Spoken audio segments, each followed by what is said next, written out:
Next, the heart failure drugs. So, you have to know the basic idea of what is heart failure. Heart failure is it is the failure of the function of the heart. The function of the heart is to pump the blood, no. So it is failed here. So this is the basic understanding of what is heart failure. So what drugs could we use for the heart failure drugs? So there's a classification. First one is diuretics. In the diuretics, we decrease preload. Preload means we decrease blood coming into heart. So we could use for that is diuretics, furosemide, hydrochlorothiazide, spironolactones. So you have to know in clinically we don't use every drugs. You have to know, but we could use these drugs, right? So theoretically these are correct, but clinically, practically we don't use these every drug, right? You have to remember that. So to decrease incoming load or decrease preload, we use diuretics. Next, we have to increase the afterload, no. So the resistant heart should pump against uh, so for that we could use vasodilators like hydrolyzine, glycerol trinate, trinitrate, ACE inhibitors, calcium channel blockers. Next video we will talk about ACE inhibitors. So these are, just remember, these are vasodilators. They dilate the vessels, so uh, the pumping resistance of the heart um against it will be decreased. So that is it is decreases afterload. So next, positive inotropic drugs. In here it is important digitalis glycosides like digoxin, digitoxin, and beta agonist dopamine, dobutamine. We talked in beta agonist sympathomimetic drugs, that dopamine and dobutamine alpha beta D receptors. They are mainly used in congestive heart failure, CHF. So next, phosphodiesterase inhibitors like milrinone, amrinone. Next, beta blockers. We talk no cardio selective beta blockers, only B1 receptor selective beta blockers, bisoprolol, carvedilol, metoprolol. There are only three drugs here, but in beta blockers we talked more drugs with mnemonic. So in here, so four main classification: diuretics, it will decrease preload, it will decrease the blood amount of the blood that heart receives. So what happens? What preload increases? So heart is pale, no. So when uh, more blood coming, so heart is already pale. It can't work anymore.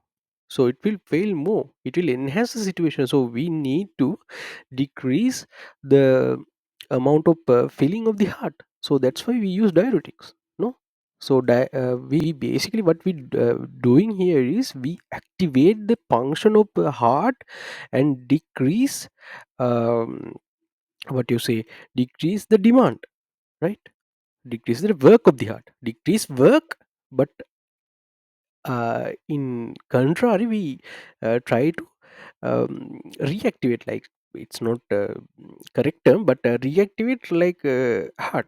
So that's what we are doing in positive inotropic drugs. We try to um, increase the contraction ability of the heart, and through diuretics and vasodilators we try to decrease the work of the heart, and also from beta blockers. So important drug is here is cardiac glycosides. So mechanism of action is bind and inhibit sodium potassium ATPase. In cardiomyocyte there is channel sodium potassium ATPases. So sodium coming in, potassium coming out, that will be inhibited. So normally what happens is our cells are bags of potassium. You have to remember that they are bags of potassium. So when this channel is inhibited, in intracellularly sodium will accumulate, right? And intracellularly, parallelly potassium will be decreased in intracellular, hypokalemia will be occur. So when a cell is filled with sodium, it will exchange sodium and calcium. So sodium will go out, calcium will go in. So more calcium in the cells. So contraction ability of the myocardial will be increased. So contrary, you have to remember that also hypokalemia intracellular also occur. That's why side effects of cardioglycoside occur. So you can understand, right? That's what positive inotropic drug is called. How they work? So they inhibit sodium potassium ATPase in cardiomyocyte.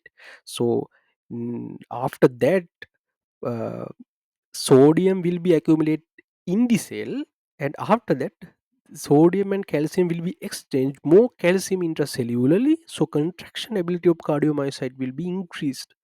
This drug, digoxin and digoxin, that's what we do. There's a mechanism of action. So next we talk about toxicology of cardioglycoside is due to depletion of potassium intracellular. We know the potassium is very toxic. Potassium is very toxic. That's why we call this cells are bags of potassium.